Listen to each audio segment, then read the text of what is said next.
وہ اپنی محفل کے اختتام پر ہاتھ جھٹکتے ہیں اور چلے جاتے ہیں، اور ہم اپنی محفل کے اختتام پر خود بھی کھڑے ہوتے ہیں اور اپنے عقیدت مندوں سے بھی کہتے ہیں اے غلامان مصطفیٰ کھڑے ہو جاؤ اور اپنا رخ مدینہ پاک کی طرف کرو، تصور میں گنبد خضرا شریف کو رکھو، ہاتھ باندھ لو، سر جھکا لو اور باادب کہو یا نبی سلام علیکہ، یا رسول سلام علیکہ۔ اور کبھی طبیعت جب مچلتی ہے تو رضا کی زبان میں ہم یوں بھی کہتے ہیں مصطفیٰ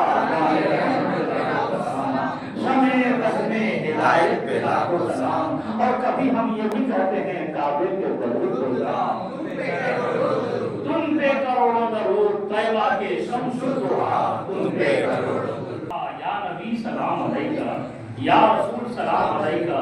ان سب دلوں کی طرف سے پھر سوال آتا ہے، یا حرف ندا قریب کے لیے آتا ہے، مدینے والے تو بہت دور ہے، مدینہ بہت دور ہے، تم یہاں ہندوستان سے پکار رہے ہو یا نبی سلام علیکہ۔ یہ شرک ہو گیا، یہ بدعت ہو گیا۔ اس طرح سے لوگ شرک و بدعت کی باتیں کرنا شروع کرتے ہیں، لیکن ان بیوقوفوں کو یہ معلوم نہیں ہے کہ گرامر کے اعتبار سے یا قریب اور بعید دونوں کے لیے استعمال ہوتا ہے۔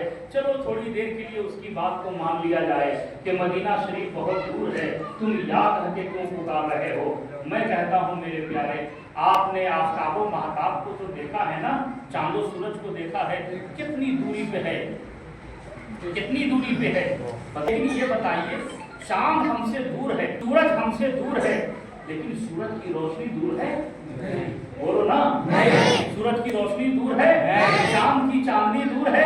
ارے چاند دور ہو سکتا ہے، چاند کی چاندنی دور نہیں ہو سکتی ہے، سورج دور ہو سکتا ہے، سورج کی روشنی دور نہیں ہو سکتی ہے۔ ارے ہم عقیدت مندوں کا کہنا یہ ہے کہ مدینہ دور ہو سکتا ہے۔ سبحان اللہ۔